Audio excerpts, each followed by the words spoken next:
समीर पाटील यांनी आता धंगेकरांना अब्रू नुकसानीची नोटीस पाठवल्याचं बघायला मिळत आहे। धंगेकर यांनी केलेल्या आरोपानंतर समीर पाटील यांनी ही नोटीस पाठवलेली आहे आणि घायवळ प्रकरणानंतर धंगेकरांनी समीर पाटील यांच्यावरही आरोप केलेले होते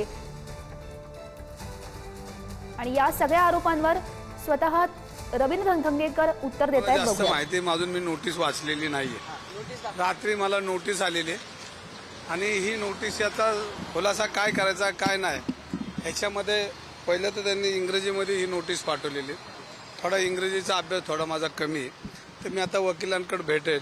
अनेक वकिलांनी मला सहकार्य करण्याची भूमिका केली, त्यात आसिम सरोदे असेल, त्यांचं मनापासून आभार मानणे। एक पुणेकर म्हणून ते माझ्या पाठीशी उभे राहिलेत आणि अनेक वकील मला भेटले रात्री माझ्या ऑफिसच्या आजूबाजूला आणि ते म्हणले आम्ही तुमची केस ही पुणेकर म्हणून चालवणार आहे, रवी धंगेकर म्हणून चालवणार नाही तर पुणेकर म्हणून चालवणार आहे। जी काय मदत लागेल ते आम्ही तुम्हाला द्यायला तयार आहे। तुम्ही साधा 10 पैशाचा स्टॅम्प बी घेऊन येऊ नका, सगळा खर्च आम्ही करणार आहे।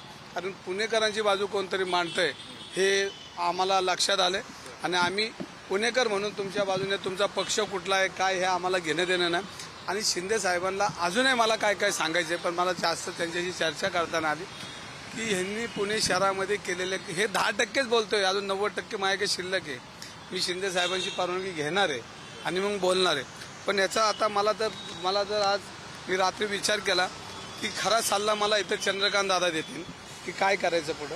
मी त्यांना तुमच्या माध्यमातून सल्ला विचारतो की दादा आता मी काय केलं पाहिजे। आता पुणे शहरात जर गुन्हेगारांना राज प्रतिष्ठा आली आणि तुमच्या मतदारसंघातले गुन्हेगार जर मला लिगली नोटीस पाठवत असेल तर मग ह्यांना राज प्रतिष्ठा म्हणजे राज शिष्टाचारपासून तर त्यांना राज प्रतिष्ठा आली की आज समाजामध्ये त्यांना प्रतिष्ठा आली आणि ते पोलीस चौकीपासून न्यायालयाची भाषा बोलायला लागले। तर मला आता त्यांचा थोडा सल्ला घ्यावा लागेल। मी त्यांचा सल्ला कोणातरी मार्फत घेईल आणि या नोटीसला काय उत्तर द्यायचं हे दादांचं मार्गदर्शन घेऊन या वकिलाला मी याला उत्तर देईन।